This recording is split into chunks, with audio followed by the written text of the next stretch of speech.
Well, hello again everyone, this is Fracture and I welcome you to part 15 of Let's Play System Shock, the original DOS version. We've just finished the second level and we're heading up to the third level. One of the more difficult levels in my opinion, at least it seems to be that way when you're playing. There's a bit of a jump in difficulty, not so much that you get mobbed by many attackers, more along the lines of death by 1,000 cuts. It's on this level we're introduced to this attacker, the Invisible Mutant. I'm using the Flechette gun here to take care of it, mostly because I've got a lot of ammo for the Flechette and I don't use it for much else. Not so much that this gun is really good at killing these mutants. Luckily the other thing we get on this floor is the perfect weapon against these mutants. And in my favor, I know where it's located. Collecting that weapon's going to be my first order of business.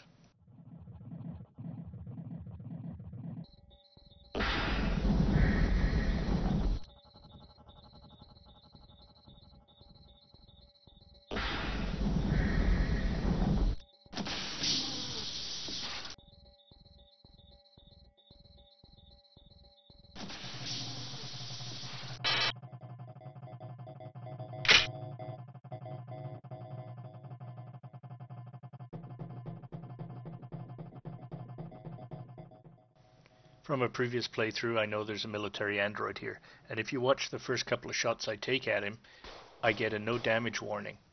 Pay attention to that. Obviously, if you're getting that, your weapon's ineffective. And if you saw what I did, I switched to different ammo, changing from standard to Teflon rounds. Not the best choice for this, but good enough. And around the corner here is the weapon I was looking for. That's right, we get ourselves a laser rapier. In no way similar, and not to be confused with the copyright-entrenched lightsaber, the shocking similarity is purely coincidental and unintentional. With this in our inventory, we obviously have no further need for the lead pipe, and this turns out to be a fantastic melee weapon. It's also very effective at slicing and dicing invisible mutants, if you can hit them. And you can bet it's not going to be long before I get to try it out.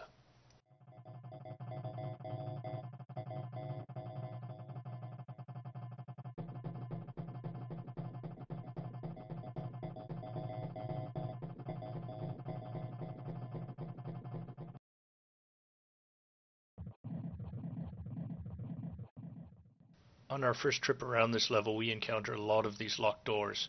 There's really nothing we can do at the moment, but it's going to be obvious when we need to come back.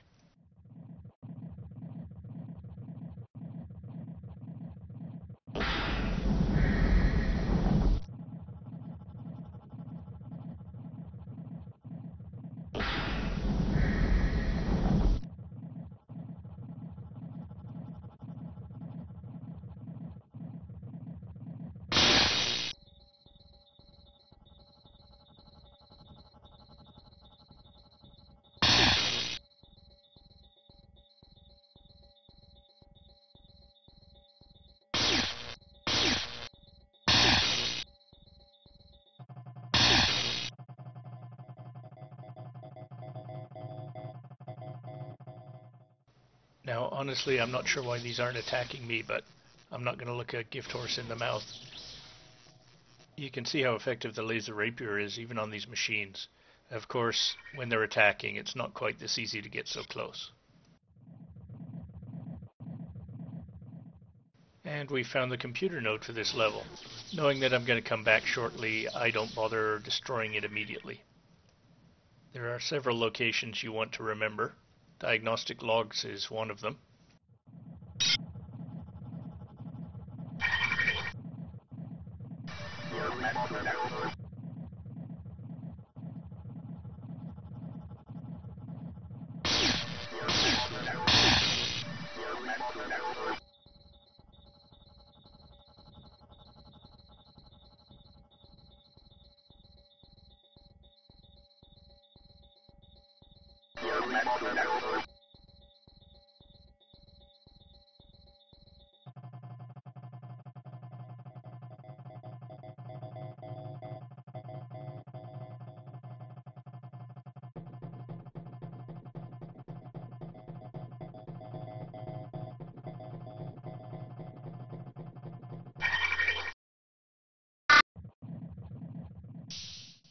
And yes, it was getting far too dark even for me, so I applied a sight patch. It lasts quite a long while, and you can see it's amazingly effective. For one thing, that mutant would have been impossible to spot with the lights out.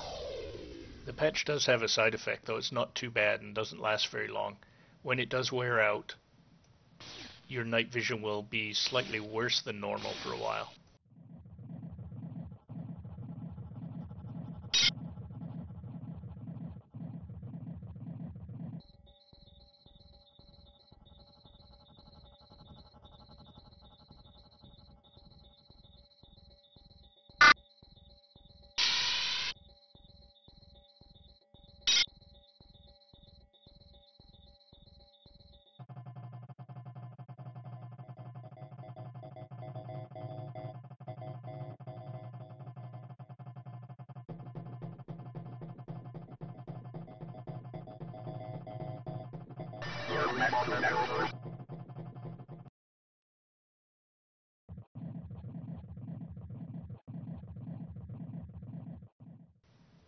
I don't recall where that door leads.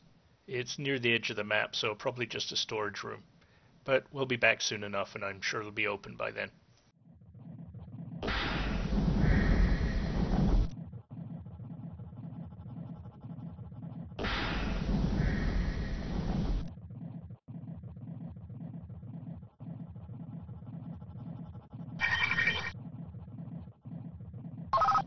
Ah, here's the lantern that I thought was on level 1. I mentioned it in the previous video. They also call it a head-mounted lantern, not a neural implant. I guess I didn't give them as much credit as they deserved. I'm the only one left from our original group. Shodan holds the bridge now. I have to get there somehow and plug into the main terminal. So far, I've been up as high as engineering, which looks like a big maze. From the central hub, you can get anywhere you need to. I guess it's up to me. Just back from the security level. It's been remade. If anyone gets there, take repulsor lifts to the ledges and move counterclockwise around the level. The elevator to the bridge is missing, but there's a maintenance elevator inside a shaft in the center of the level. There's a force bridge leading to it, but I couldn't find it. Good luck. I made another attempt on the bridge, but I got hit on the security level. Cyborgs hunted me down and I escaped by crawling through the security shafts, cutting myself badly. I'm going to have to wait, and then make another try. If you watch carefully here, as I turn the lantern on, the vision gets bright and then dim again, and that confuses me, so I toggle the lantern on and off. What's happened is, right as I turned on the lantern, my sight patch wore out and has made my vision a little bit darker than normal. Soon, that after effect will wear off and the full brightness will return. And there's my sight returning. I skipped the energy pedestal a couple of seconds ago, not so much because I'm almost at full energy, but because it has some loose cables above it. Anytime you use it, you take health damage.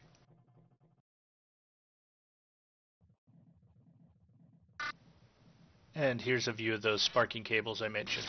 I even switched to the spark beam here to shoot the camera so I don't get too close.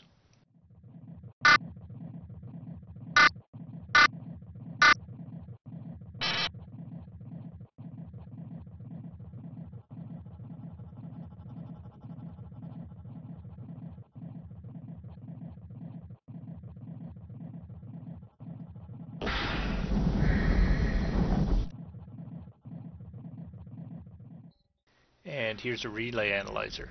I don't actually show it, but that little blip there was me recording the location on the full map. We don't want to forget where it is.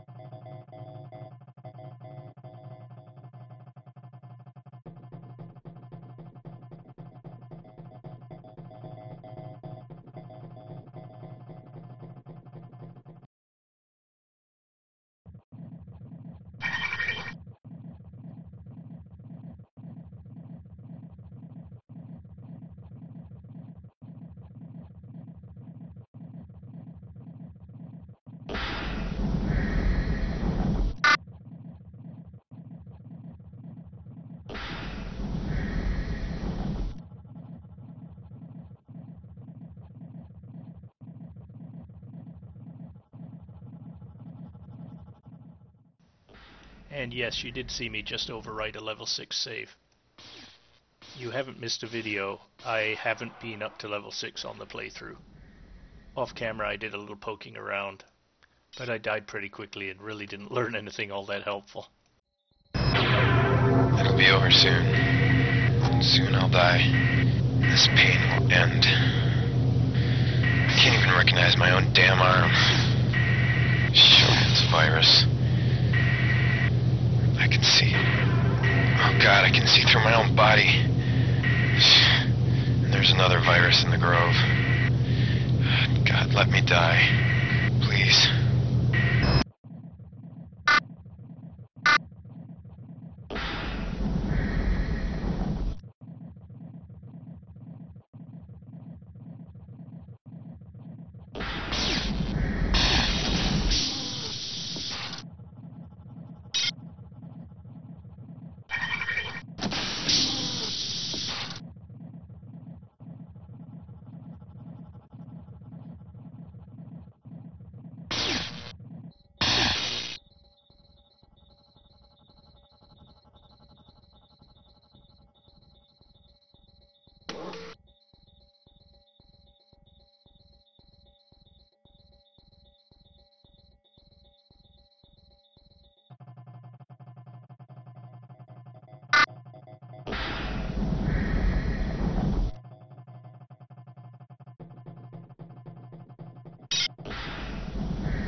Since I can effectively follow this whole way in the dark on the minimap, I decide to save a little battery power by turning off the lamp. I think this is a pretty good place to end the video as well, so as always, I thank you for watching, I thank you for listening, and I encourage you to leave comments, suggestions, or infantile abuse. I promise I read it all. And if you like my videos, subscribe to my channel or give me the thumbs up. Cheers!